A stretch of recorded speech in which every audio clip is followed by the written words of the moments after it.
ഈ ആബേലച്ചനെ കുറിച്ചിട്ട് പറയൂ. നിങ്ങൾക്ക് രണ്ടുപേർക്കും ഒരുപാട് വിശേഷങ്ങൾ പറയാനുണ്ടോ അല്ലേ? ഞങ്ങൾ വേൾഡ് ടൂർ പോയല്ലോ. അതെ അതെ. വേൾഡ് ടൂറിൽ ഞങ്ങൾ ഒരുമിച്ചാണ് പോകുന്ന സമയത്ത് അച്ഛൻ അന്നൊന്നും എനിക്ക് മനസ്സിലാവില്ല അച്ഛൻ്റെ ഐഡിയ എന്താന്ന്. ഈ ടെസ്നിഖാൻ ആരുടെ കൂടെ ഇരിക്കുന്നതെന്ന് നോക്കിയിട്ട് വാ. അപ്പം ബോംബെന്ന് പുറപ്പെട്ടു. അപ്പം നമ്മൾ ദുബായിക്ക് പോന്നു, മനസ്സിലായില്ലേ? അപ്പം ഞാൻ പറയും ഇത് കലാഭവൻ പ്രചോദന്റെ അടുത്ത് ഇരിക്കുന്നത്. അവിടെ നിന്ന് നമ്മൾ വീണ്ടും സ്വിറ്റ്സർലൻഡിൽ പോകുന്നു. ഇപ്പം ടെസ്നി എവിടെ ഇരിക്കുന്നതെന്ന് നോക്കി. അപ്പം ഞാൻ പറയും ഇപ്പം ഷാജോന്റെ അടുത്ത് ഇരിക്കുന്ന. ഇപ്പം പിന്നെ അവിടെ നിന്ന് അടുത്ത സ്ഥലത്തോട്ട് പോകും.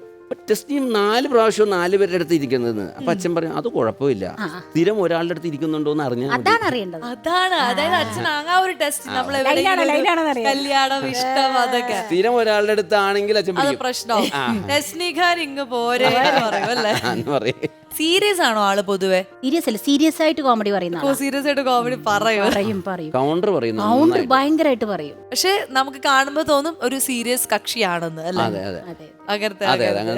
ഞാൻ കുറച്ച് ആൾക്കാരുടെ പേര് പറയാം. അപ്പം അത് നിങ്ങളുടെ മനസ്സിൽ അവരെ കുറിച്ച് പറയുമ്പോൾ നമുക്ക് പെട്ടെന്ന് ഒരാളെ കുറിച്ച് വരുമ്പോൾ ഒരു കാര്യം പറയാൻ മനസ്സിലൊരു ഓർമ്മ വരുമല്ലോ. അങ്ങനെ എന്താ ആദ്യം അബീക്കയെ കുറിച്ചിട്ട് പറയാൻ. അബീക്കയെ കുറിച്ച് പറയുകയാണെങ്കിൽ എൻ്റെ അമ്മേ, അബീക്കയെ കണ്ട കാലം തൊട്ട് നമ്മൾ വിചാരിച്ചത് മലയാള സിനിമയിലെ സൂപ്പർ സ്റ്റാർ അബീക്കയായിരിക്കുന്ന അത്രയും കഴിവാണ്. ഭാവനയിൽ സ്വന്തമായിട്ട് കുറെ കലകൾ കൊണ്ടുവന്ന ഒരാളാണ്.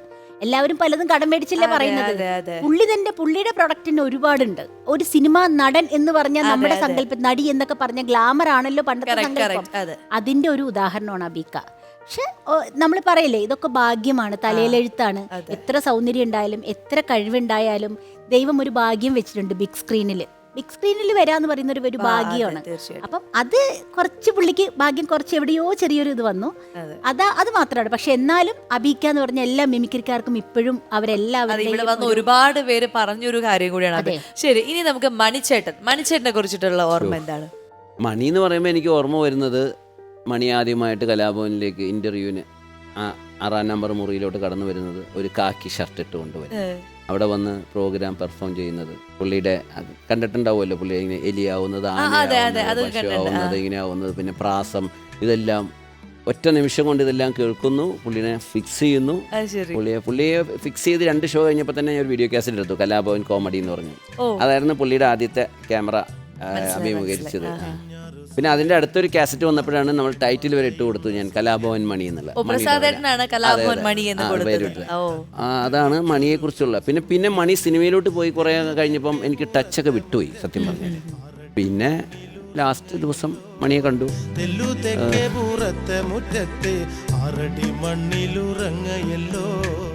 ഇവിടെ പറയാമോ എന്ന് എനിക്ക് അറിഞ്ഞുകൂടാ. ആലോചിക്കുന്ന കാര്യം, മണിയെ മരിച്ചു. മണിയെ കാണാനായിട്ട് ഞങ്ങൾ പോയി. അവിടെ പോസ്റ്റ്മോർട്ടം ചെയ്യുന്ന സ്ഥലത്ത് ചെന്നു. അപ്പോൾ ലക്ഷങ്ങളാണ് ജനം. പക്ഷെ എന്നെ മാത്രം ആരോ ഒരാൾ പിടിച്ചകത്ത്, കലാഭവൻ എന്ന് പറഞ്ഞ് പിടിച്ച് എന്നെ അകത്ത് കൊണ്ടുപോയപ്പോൾ അവിടെ ഒരു 10-15 പേരുണ്ട്, പോലീസും മറ്റേ MP MLA മാരും. ഒരാൾ വന്ന് എൻ്റെ അടുത്ത് ചെവി ചോദിച്ചു, മണിച്ചേട്ടനെ കാണണമെന്ന് ചോദിച്ചു. ഞാൻ പറഞ്ഞു എന്ന് പറഞ്ഞു. എന്നെ വിളിച്ചുകൊണ്ടങ്ങ് പോയി. അകത്തൊരു റൂമിൽ ചെന്നപ്പോൾ അവിടെ പുള്ളി മാത്രം കിടക്കുന്നു, കൂടെ ഞാനും. ഒരു മനുഷ്യനും ഇല്ല. ഒരാൾ വന്ന് പറഞ്ഞാൽ കാലൊന്ന് പൊക്കി തരുമോന്ന് ചോദിച്ചു കുട്ടിക്കെട്ടാൻ. അപ്പം ഞാനത് പൊക്കി കൊടുത്തു, കെട്ടി, കയ്യിലും തൊട്ടു. അപ്പം ഞാൻ എപ്പോഴും ആലോചിച്ചു, മണിയെ ആദ്യം കണ്ട കലാഭവനിലെ റൂമിലും ഞങ്ങളൊരു കുറേ നേരം ഒരുമിച്ചുണ്ടായിരുന്നു. അവസാന ദിവസവും വേറെ ലോകത്ത് ഒരാൾക്കും ഉണ്ടാവില്ല അതേപോലെ. കാരണം ബാക്കിയെല്ലാം ജനലക്ഷങ്ങളുടെ ഇടയിലാണ് മണി വന്നിരിക്കുന്നത്, സ്വന്തം വീട്ടുകാർക്ക് പോലും. പക്ഷെ ഞാൻ അവിടെ കുറേ നേരം ഒരു 5-10 മിനിറ്റ് ആ മുറിയിൽ ഒറ്റയ്ക്ക് ഇരുന്നു. പുറത്തോട്ട് പോയപ്പോൾ പിന്നെ പിടിവിട്ടുപോയി, എത്രയും തിരക്കായിരുന്നു. അപ്പോൾ ആ തുടക്കവും കലാഭവൻ എന്ന് പറഞ്ഞപ്പോൾ അവസാനവും ഞാൻ ഉണ്ടായിരുന്നു എന്നുള്ളത് വലിയ കാര്യമാണ്.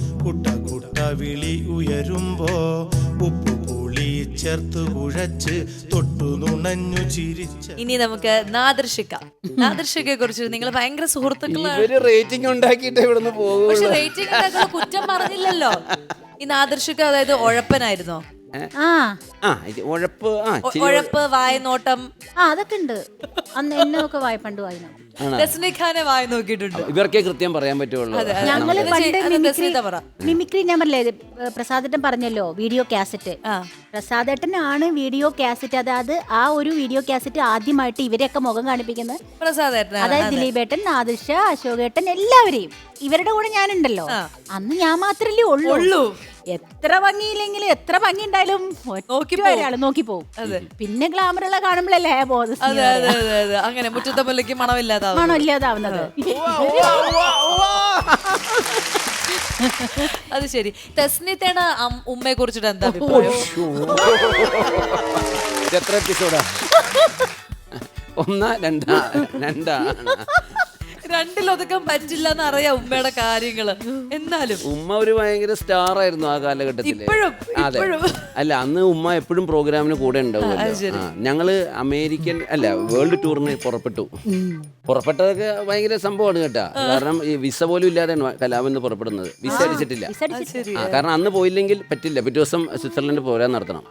എയർപോർട്ടിൽ എത്തിയപ്പോഴാണ് ഞങ്ങൾക്ക് 9:30 മണിക്ക് അറിയുന്നത് ഷെങ്കൻ വിസ അടിച്ചു എന്ന്. അടിച്ചു എന്ന് കേൾക്കുമ്പോൾ ഞങ്ങൾ എന്ന് കൈയടിച്ചു.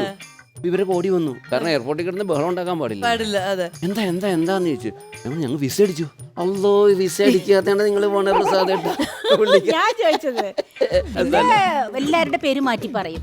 അതുണ്ട് പ്രസാദേട്ടന്റെ പേരൊക്കെ മാറ്റി പറഞ്ഞിട്ടുണ്ടാവൂല്ലേ? അല്ലെ, പ്രസാദിനോട് ഇപ്പം പറയുന്നുണ്ട്. എന്താണ് പ്രസാദേ, അവള് പറയുന്നത് വല്ല പൊട്ടത്തരാന്നൊക്കെ നോക്കണം. പിന്നെ പ്രസാദ് കുറച്ച് ഡിസ്ട്രിബ്യൂഷൻ ആയതാണെന്ന് പറയും. ഇന്ന് വൈകുന്നേരം ഇന്നലെ ഉച്ചക്ക് ഭക്ഷണം കഴിച്ചപ്പോ അപ്പൊ മമ്മിന്റെ അർത്ഥത്തിൽ അതെന്ന് വെച്ചിട്ടുണ്ടെങ്കിൽ ഫേമസ് ആണ് പറയണത്. ടൈനി ടോമും കുക്കുംബറും കൂടെ വന്നിരുന്നു. ഉണ്ടപ്പക്കൂറിനെ പറഞ്ഞു എല്ലാവർക്കും പുള്ളിക്കാരിക്ക് വേറെ പേരുണ്ട്. Tiny Tom and cucumber. പിഷാരടിനെ ഇപ്പോഴും വിളിക്കുന്ന ശങ്കരാടി. അയ്യോ, പക്ഷെ എനിക്ക് തോന്നുന്നു ആർക്കും അതൊരു എന്താ ഞങ്ങളുടെ പേര് മാറ്റി വിളിച്ചു എന്ന് പറഞ്ഞ ഒരു സങ്കടം അങ്ങനെ ഒന്നുമല്ല. എല്ലാവരും എൻജോയ് ചെയ്യും. അത് എന്റെ അമ്മയും വിളിക്കണം അങ്ങനെ ശങ്കരാടി.